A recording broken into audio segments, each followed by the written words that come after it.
Hello, welcome. Today I'm going to be sharing with you a yoga posture called Mandukāsana. This is Sanskrit for the frog pose. Manduka, frog, asana posture. This posture is listed as one of the 32 useful asanas in the Giranda Samhita, which is one of the classic Hatha yoga texts. You can find many techniques and their descriptions and benefits.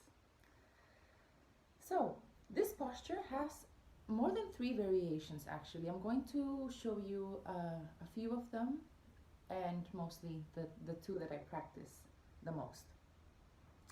So depending on the variation which you practice, some benefits will be more accentuated than others, so to say.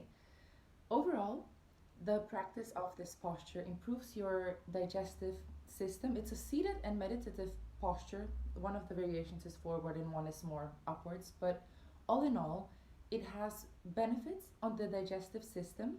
It also improves the functioning of your liver, of the kidneys. It improves your heart health. It improves your circulation. It helps to remove anxiety and stress. And this is mostly because of the meditative nature of the posture. It also helps to reduce like lower abdomen, lower belly fat. This is also again related to this increased energy in the abdominal area.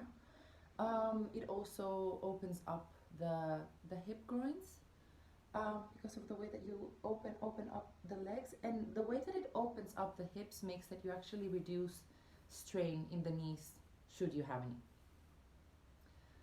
Now this posture is otherwise, relatively simple and accessible. There are a few contraindications to consider before you practice this posture, and that is if you have knee, groin, or hip injury or pain, avoid this posture. Also, if you have had surgery in the abdominal area, even if it's been many years ago, it's best to approach this posture with caution because a lot is happening there in the practice of it. So if you've had surgery, you need to really be careful. I would recommend to just avoid it altogether or consult your physician if you have any doubts.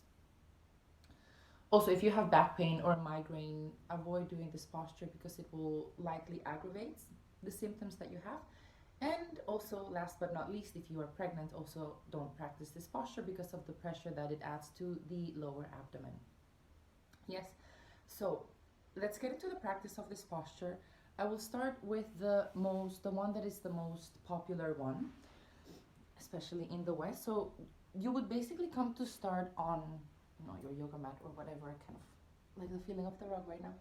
So you start on tabletop, and then you come and place your knees much wider than the hips, as much as your flexibility allows. So for some people that might be more than others.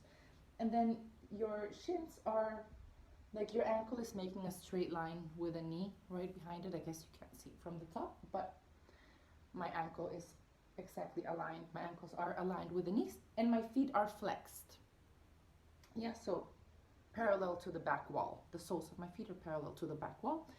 And now from here, and also my hips are aligned in a straight line with my knees. So I'm not going forward or backwards with my body. They are aligned.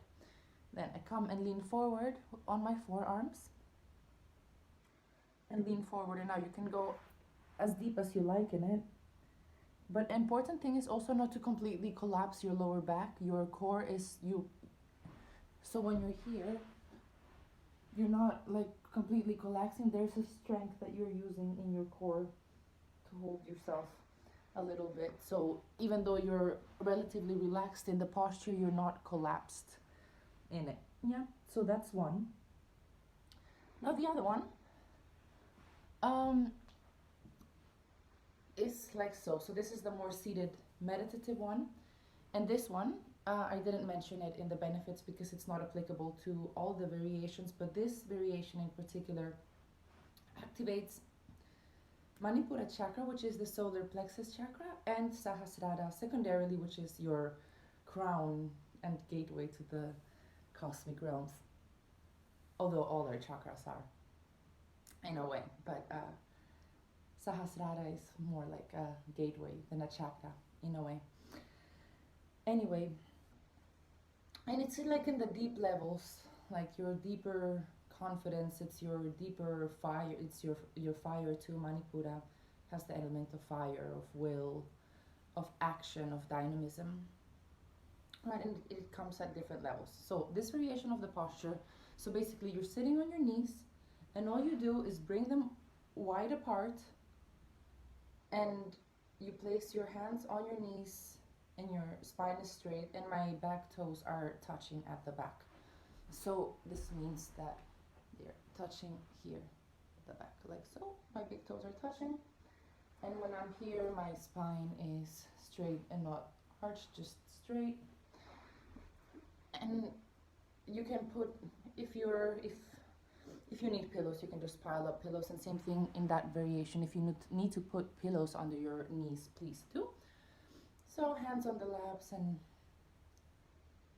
closing your eyes.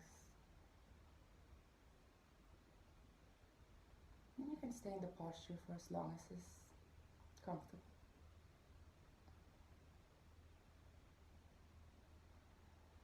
Yes. So that's Mandukāsana for you today. I've mentioned some of the benefits, the chakra activations, the precautions, and how to practice it. The third one, I don't really practice this one, but I know that it exists. So it's like the seated one, but with the difference that instead of having the palms here, you hold your hands together at the back of your neck, like so. My hands are together at the back of my neck. So that's the other. This one is called Uttana Mandukāsana, which means extended, like raised Mandukāsana. So this one would be kind of like somewhere in between, and this would be the original Mandukāsana. But they're all kind of through each other. You know, sometimes they're used in different names, different contexts. But this is the overall presentation of Mandukāsana. I hope that you enjoy this posture and that you have a great yoga practice whenever you get around to that. And have a beautiful day. Thank you for tuning in. May you be well, may you be healthy, may you be happy, and may you be free. Namaste.